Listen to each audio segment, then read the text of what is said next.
साथियों, इस दुनिया को बदलने के लिए एक जिद की तो जरूरत पड़ती है, और वो जिद करके लोग कैसे दुनिया बदल सकते हैं और कैसे लोगों ने दुनिया को बदला है, इस विषय पे आज हम बात करने वाले हैं। ऐसा, हम जब बच्चे जिद करते हैं ना, तो हम उनको मना करते हैं कि बेटा अच्छे बच्चे जिद नहीं करते हैं।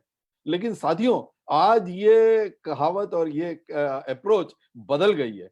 आज जिद करने को गलत समझना नहीं चाहिए, और हमें ये सोचना चाहिए कि जिद करना, लेकिन किस प्रकार की जिद करना जिससे हम न सिर्फ अपनी एक अलग पहचान बना सकें, बल्कि इस दुनिया को बदलने की ताकत रखते हैं। साथियों, एक एक सीधी एक व्यक्ति ट्रेन में सफर कर रहा था, और वो फर्स्ट क्लास कंपार्टमेंट में बैठा, अंग्रेजों के जमाने में। और अंग्रेजों का नियम था, फर्स्ट क्लास कंपार्टमेंट में लोगों के अलावा दूसरा कोई बैठ नहीं सकता। और उसको टिकट लिए होने के बावजूद भी उसको फर्स्ट क्लास के कंपार्टमेंट से निकाल के बाहर प्लेटफॉर्म पे उसके सामान सहित फेंक दिया जाता है। उसको बहुत गुस्सा आता है, और वो जिद करके अपनी जिद पकड़ लेता है कि जिस तरह तुमने मुझे इस ट्रेन के डब्बे से बाहर फेंका है ना, एक दिन मैं तुम्हें अपने देश से बाहर निकाल के ही दम लूंगा। साथियों, उसकी जिद काम आई, और उस जिद के कारण आज हम इस स्वतंत्र देश के नागरिक बने हैं। तो ये जिद तो बहुत बहुत ही महत्वपूर्ण है, और यदि ऐसी जिद हमने अपने लक्ष्य के लिए ठान ली, तो हम क्या नहीं कर सकते। असंभव को भी संभव बना सकते हैं। ये इस जिद की ताकत है। लेकिन जिद किस तरीके से होनी चाहिए, अपने लक्ष्य के लिए जिद होनी चाहिए, और किस प्रकार से उसको पीछे पड़ के लोगों ने दुनिया को बदला है, ऐसी 15-16 कहानियां में, और उनसे इस कर हम अपने लक्ष्य के लिए जिद पकड़ें, और अपने पाकर न सिर्फ अपने आप को परिवर्तित, देश को, इस दुनिया को भी बदल सकते। तो साथियों, मैं ये आपको कहना चाहता हूं कि आप भी जिद्दी बनो, क्योंकि बिना जिद के आप इतिहास नहीं रच सकते। यदि आपके मन में कुछ कर गुजरने की इच्छा है, कुछ कुछ इस दुनिया में परिवर्तन लाने का साहस है और इच्छा है, तो आपको उस जिद को पकड़ना पड़ेगा, और उसी के सहारे आप इस दुनिया में परिवर्तन ला सकते हैं। आधी लड़की जिसका नाम था मैरी कॉम, इसने अपनी जिद पकड़ के दुनिया में एक अलग इतिहास रच दिया। तो साथियों, अगर महात्मा गांधी ऐसा कर सके, अगर मैरी कॉम ऐसा कर सके, तो हम क्यों नहीं कर सकते। हमें भी एक जिद को पकड़ना पड़ेगा, और इस दुनिया को बदलने की ताकत हम रखते हैं, और हम अपनी एक अलग पहचान बना सकते हैं। आइए हम बात करते हैं कुछ लोगों की जिन्होंने अपनी जिद से इस दुनिया को बदला। सबसे पहला नाम इसमें आता है स्टीव जॉब्स का। आप सबने नाम सुना है स्टीव जॉब्स का। साथियों, क्या हुआ था उसके साथ, उसने एक कंपनी की स्थापना की जिसका नाम था एप्पल, और वो उस कंपनी का फाउंडर था, और उसी कंपनी से उसको निकाल दिया गया था। उसी कंपनी से उसको निकाल दिया गया था, और उसने ये जिद ठान ली कि मैं इसी कंपनी को दुनिया की सबसे वैल्यूएबल कंपनी बना के ही दम लूंगा। और उसके बाद उसने क्या किया, निकाले जाने के बावजूद वो दोबारा उस कंपनी में आया, और सिर्फ मात्र $1 प्रति वर्ष की सैलरी पर वो दोबारा आया, और उसने कंप्यूटर्स, टैबलेट, मोबाइल को ऐसा परिवर्तित स्वरूप दिया जिसकी इस दुनिया के लोग कल्पना भी नहीं कर सकते थे। साथियों, उसने एक एक नया रास्ता दिखाया दुनिया को, कि इस दुनिया में लोग मरना नहीं चाहते, लेकिन मरे बिना स्वर्ग भी नहीं मिलता है। और उसने अपने, जब उसको कैंसर हुआ, तो उसने उसकी फिलॉसफी बदल दी, और उसने ये बताया कि ये सोच उसको हिंदुस्तान के हरिद्वार में जाकर स्वामी जी, एक भारत के बहुत ही मशहूर स्वामी थे, उन स्वामी जी से मिलने के बाद उसको ये सोच, ये दर्शन मिला उसको। साथियों, उसकी कंपनी एप्पल उसके जीवन काल में $203 बिलियन की वैल्यूएशन के साथ दुनिया की सबसे वैल्यूएबल कंपनी बन गई। और उसके पास जो कैश रिजर्व था $203 बिलियन का, वो उतना कैश रिजर्व तो यूएस गवर्नमेंट के पास भी नहीं होता। उससे ज्यादा कैश रिजर्व उसने अपनी कंपनी के लिए क्रिएट कर दिया। साथियों, अपने जीवन काल में उसने 346 इनोवेशंस करके उनके पेटेंट्स अपने नाम किए, और इस कंपनी की मार्केट वैल्यूएशन को क्रिएट किया 5,01,300 रुपए की, और उसका नेट प्रॉफिट था 3,60,800 करोड़ रुपए प्रतिवर्ष का। साथियों, ये जिद और जुनून के बगैर संभव नहीं है। अगर स्टीव जॉब्स ऐसा कर सकता है, तो हम में से हर व्यक्ति अगर अपने लक्ष्य के प्रति जिद पकड़ ले तो ऐसा करने की ताकत रखता है, क्योंकि स्टीव जॉब्स तो ऐसे व्यक्ति थे जिनके अपने रियल माँ बाप भी नहीं थे। वो एक अडॉप्टेड सन थे किसी दूसरे पेरेंट्स के लिए। जिसका बचपन इस तरह से गुजरा हो, उसके जीवन में उसने इतना बड़ा परिवर्तन लाया, तो जिद के। आइए हम दूसरी कहानी सुनते हैं, और दूसरा व्यक्ति है बिल गेट्स। साथियों, बिल गेट्स ने एक बार वॉटसन जूनियर को सुना, जो आईबीएम के फाउंडर थे। और वो आईबीएम के फाउंडर ने ये कहा, ये करीब 1935-36 की बात है। आईबीएम के फाउंडर ने कहा कि मुझे लगता है कि इस दुनिया में शायद 3 या 4 कंप्यूटर का प्रोस्पेक्ट्स है, कि संभावना दिखाई देती है कि इस दुनिया में 3 या 4 बड़े कंप्यूटर चल सकते हैं। उस समय इस बिल गेट्स नाम के व्यक्ति ने जब ये बात सुनी, तो उसने अपने दिमाग में ये जिद पकड़ ली कि मैं कंप्यूटर को ऐसा स्वरूप प्रदान करूंगा कि वो हर व्यक्ति के डेस्क पे हो और हर व्यक्ति के लिए अफोर्डेबल हो। मैं ऐसा परिवर्तन लाने की जिद पकड़ता हूं। और उस जिद के सहारे 31 साल की उम्र में वो दुनिया का सबसे धनवान व्यक्ति बन गया। और धनवान व्यक्ति बनना यही सफिशिएंट नहीं था। उसने अपने जीवन की सारी कमाई का 95% वेल्थ चैरिटी के लिए डोनेट कर दी, और एक फाउंडेशन क्रिएट किया जिसका नाम है Bill and Melinda Gates foundation, to change the world. आज वो Bill and Melinda Gates foundation सिर्फ चैरिटी नहीं करता, बल्कि उन प्रोजेक्ट्स में पूरी तरह इन्वॉल्व होके उसके रिजल्ट लाने के लिए, इस दुनिया को बदलने की ताकत कैसे रख सकते हैं हम, उसके ऊपर काम करने के लिए वो कंटिन्यूअसली उसको इंप्लीमेंट करता है।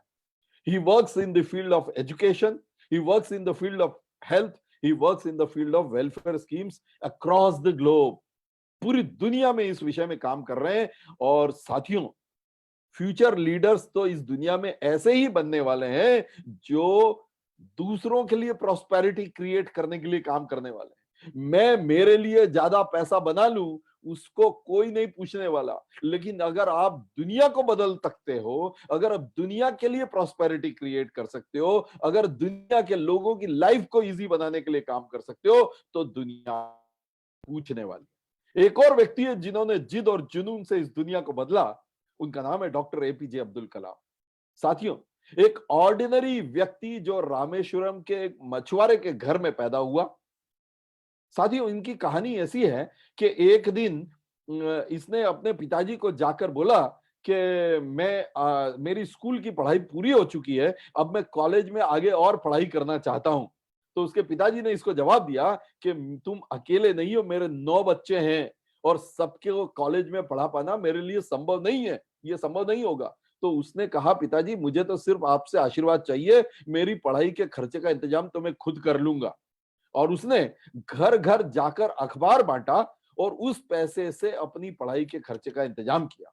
साथियों, मैं आपसे पूछना चाहता हूं कि आपके घर में भी कोई व्यक्ति रोज अखबार बांट के जाता होगा?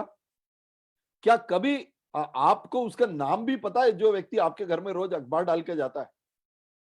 जिस घर में ये अब्दुल कलाम नाम का व्यक्ति रोज अखबार डाल के जाता था, उस घर के मालिक को कभी सपने में भी ये सोच आ सकती थी कि ये व्यक्ति कि एक दिन इस देश का राष्ट्रपति बनने वाला? कभी क्या वो सोच सकता था? लेकिन ये व्यक्ति न सिर्फ इस देश का राष्ट्रपति बना, बल्कि आज तक के सभी राष्ट्रपतियों में से सबसे ज्यादा पॉपुलर प्रेसिडेंट बना, और उसको भारत रत्न का अवार्ड भी मिला। साथियों, उसके जीवन की सबसे बड़ी खूबी थी कि वो बिल्कुल सिंपल थे, और दूसरा, वो युवाओं को इस देश को आगे बढ़ाने के लिए, मोटिवेट करने के लिए अपने जीवन के अंतिम क्षण तक डटे रहे। एक साइंटिस्ट के रूप में उन्होंने Indian institute of science Bangalore से पढ़ाई करी, उसके बाद इसरो ज्वाइन किया और उनको स्पेस मिशंस का जिम्मा सौंपा गया। जब उनको स्पेस मिशन का जिम्मा सौंपा गया, उनके पास न तो कोई टेक्नोलॉजी थी, न कोई टीम थी और न कोई बजट था। साथियों, ऐसे में बड़ी-बड़ी ऑर्गेनाइजेशन जैसे कि अमेरिका का नासा बड़े-बड़े बजट के साथ काम करता है, उनसे कॉम्पीट करके स्पेस मिशन को तैयार करना कोई हंसी मजाक का खेल नहीं था। लेकिन उन्होंने इन सब कमियों के बावजूद इंडिया का डिफेंस कैपेबिलिटी कैसे बढ़ाई जाए, उसके लिए मिसाइल मिशन तैयार किया, रॉकेट्स तैयार किए, एटॉमिक पावर तैयार की, बिना किसी रिसोर्सेस के, बिना किसी टेक्नोलॉजी के, और इस कारण से उनको नाम दिया गया missile man of the world. साथियों, प्रॉब्लम्स जो होती हैं वो जिंदगी का अहम हिस्सा होता है और जिंदगी में प्रॉब्लम्स को फेस करके ही आप आगे बढ़ सकते हो और उससे ही आपको सफलता के नए नए पायदान पर चढ़ने का मौका मिलता है। साथियों, उसने ये जिद पकड़ ली कि मैं इस देश को सुरक्षा के मामलों में हमारे देश पे बहुत से विदेशियों ने आक्रमण करके हमारे देश की संपदा को लूटा है, लेकिन मैं अब आगे नहीं होने दूंगा और इस देश को चाहे मिसाइल्स हो, रॉकेट्स हो, एटॉमिक पावर हो, इनके माध्यम से मैं इस देश की सुरक्षा को इतना मजबूत बना के जाऊंगा जिससे कि आने वाले समय में कोई विदेशी आतई आकर इस देश पर अपना कब्जा न जमा सके। आइए एक और महान जिद करने वाले व्यक्ति की कहानी सुनते हैं और इसका नाम है सचिन तेंदुलकर। साथियों, जब ये एक दिन 10th क्लास में पढ़ रहा था, इसका रिजल्ट आया और जब 10th क्लास का रिजल्ट आया तो ये घर पर आकर अपनी मम्मी को बोलता है कि मम्मी, मेरा 10th का रिजल्ट आ गया और मैं फेल हो गया और मैं फेल हो गया। अब आप सोचिए, अगर कोई बच्चा अपने घर पर आकर ऐसा बताएगा कि मेरा रिजल्ट आ गया और मैं फेल हो गया, तो उसकी मम्मी का रिएक्शन कैसा होना चाहिए। लेकिन बहुत बड़ी बात है कि इसकी मम्मी का रिएक्शन वैसा नहीं था जैसे नॉर्मल सभी मम्मियों का होता है। और इसकी मम्मी ने जवाब क्या दिया मालूम है? इसकी मम्मी ने जवाब दिया कि तू पढ़ाई में फेल हो रहा है, इसका मतलब तेरा पढ़ाई में मन नहीं लगता है। तो फिर तेरा मन किस चीज में लगता है? सचिन ने जवाब दिया कि मेरा मन तो खेलने में लगता है। उसकी मम्मी ने पूछा क्या खेलने में मन लगता है? तो उसने जवाब दिया मेरा मन तो सिर्फ क्रिकेट खेलने में मन लगता है। तो उसकी मम्मी ने उसको जवाब दिया कि अगर तेरा मन क्रिकेट खेलने में लगता है तो फिर तू बेस्ट क्रिकेटर बन के दिखा और बस यही जिद और जुनून पकड़ ले। उसने क्रिकेट खेलने के लिए एक गुरु को चुना और उसका नाम था रमाकांत आचरेकर। और उसने जैसे ही उनका हाथ थामा, उसके बाद उसने पीछे मुड़ के नहीं देखा और उसने रमाकांत आचरेकर से सीख सीख के वो क्रिकेट का बादशाह बन गया। डेनिस लिली ने सचिन के बारे में कहा था कि focus on batting and that worked. Focus focus focus, ये फोकस ही जिंदगी में एक चीज के पीछे पड़ जाओ जिद से, तो वो आपको बादशाह बना देता है उस फील्ड का। उसने अपने जीवन में क्रिकेट के अलावा किसी चीज पे अपना फोकस नहीं किया और उसका रिजल्ट ये मिला कि he became youngest person of India to get the Bharat Ratna award. 38 साल की उम्र में उसको भारत रत्न मिल गया, जबकि 48 साल में हिंदुस्तान में कई पप्पू हैं जिनका कैरियर भी शुरू नहीं होता है। तो ऐसा जिद और जुनून के सहारे सचिन ने अपनी एक अलग पहचान पूरी दुनिया में बनाई और क्रिकेट को एक नए पैमाने दिए। सब लोगों की स्टोरीज से हमें एक बात समझ में आती है कि रास्ते नहीं, हालात बदलने की जिद करो। नजर नहीं, नजरिया बदलने की जिद करो। इतिहास दोहराने की जरूरत नहीं है, भविष्य को बदलने की जिद करो। बस जिद करो और अगर आप जिद करोगे तो दुनिया को बदलने की ताकत रखते हो। बहुत बहुत धन्यवाद।